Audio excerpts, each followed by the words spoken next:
You saw the same thing with Solzhenitsyn's description of the gulags because they were run in large part by the inmates. But I think that that's a really good metaphor for totalitarian states in general, because we like to think that a totalitarian state is made up of innocent, oppressed individuals who are under the thumb of an evil tyrant, and that all of the catastrophes are cascading from the top down. But I don't think that that's true. I think that it's more like a holographic structure where the tyranny exists at every single level. So it exists psychologically, and it exists within the family, and it exists within the mid-level organizations. And so, in Eastern Germany, for example, 1 out of every 3 people was a government informer. So what that meant is if you had a family of 6 people, that 2 of them you couldn't trust. And you can't just say that that's a consequence of the top-down structure. A tyranny is something that exists everywhere simultaneously once it gets a grip. And it's easy for people to say things like, well, I was just following orders. And, I'm not trying to put myself in a position where I'm claiming that if I was in that position, I wouldn't have followed orders in the same way. I mean, God only knows till you get there, right? That's for sure. But what that did to me was focus my attention more and more on the necessity of individual responsibility. I thought if it was individuals in the final analysis who were responsible for the great evils of the 20th century, which I think is a reasonable way of conceptualizing it, then it might be individuals who could be responsible for whatever good there might be in mankind that could help us avoid those situations in the future. And I thought of that as an alternative in some sense to nihilistic disbelief and ideological possession, because if your group identity is too tight, then you start acting like a cog in a mob. And that's a very bad thing. But then if your group identity disappears completely, well, then you're left alone and bereft. And so those are bad alternatives, right? You're sort of damned if you do and damned if you don't. And it was very difficult to understand that there might be a third path between those two. I couldn't see the existence of anything because people need belief systems in order to exist, right? To maintain psychological stability and to maintain sociological stability as well. But then if the beliefs get too rigid, then they turn into a raging totalitarian mob.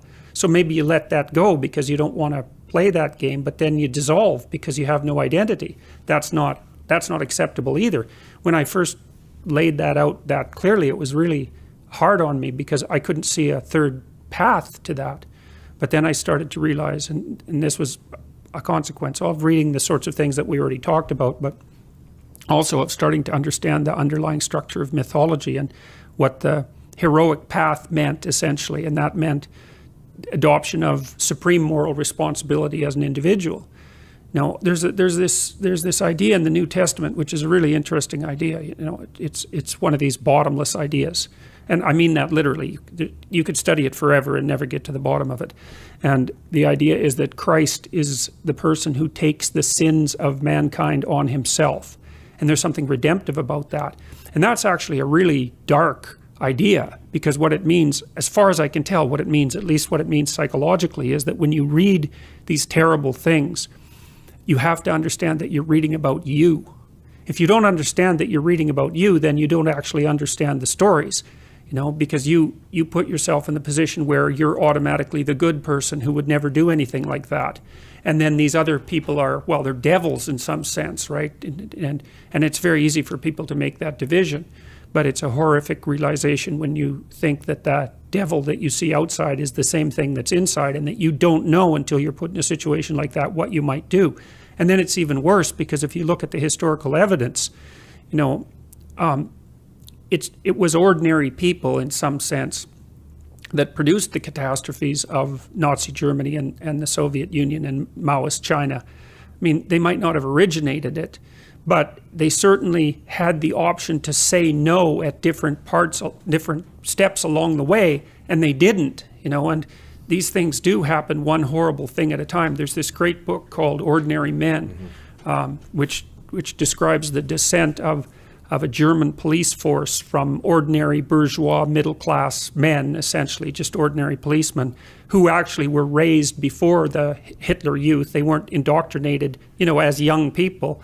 And they were brought into Poland to sort of mop up after the Germans had walked through.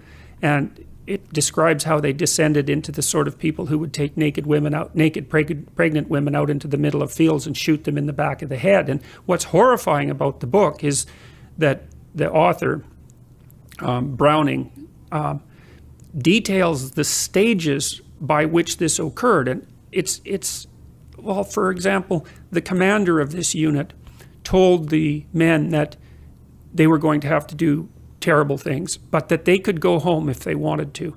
And then you think, well, there's an out. But then if you really think about it, you think, well, they're a tightly knit quasi-military organization, and one of the natural thoughts under that circumstance would be, well, I'm not going to leave my comrades to do all the dirty work. That would just be a matter of cowardice. And so you can see that, that there's an ethical requirement that would keep you there to begin with. And then they were... Well, you're doing what you just said, which is taking the burden of this sinful activity on yourself. If you let everyone else do it, then you're not acting heroically. Well, right. And so it was easy for the men to get entrapped into that. And then, the requirements for their horrific action kept ramping up. And like each time they accepted the requirement of doing one horrific thing, the probability that they would accept the next requirement increased. And what is also really interesting about that book, Ordinary Men, is that it's not like these men didn't suffer. Like, they were suffering terribly. They were physically ill. They were vomiting. They were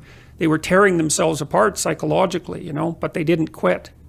So that's a great book, because if you want to know how you walk down how you can be enticed to walk down a terrible path, that's the book to read. And it's very frightening, because if you read it properly, then you have to read it, again, as I said, as if you're one of the people to whom this is happening. Not the victim, but the oppressor, And, I mean, you can also read it as the victim, that's fair enough, but it's ordinary people who participate in these things, and that's a very, very terrifying thought.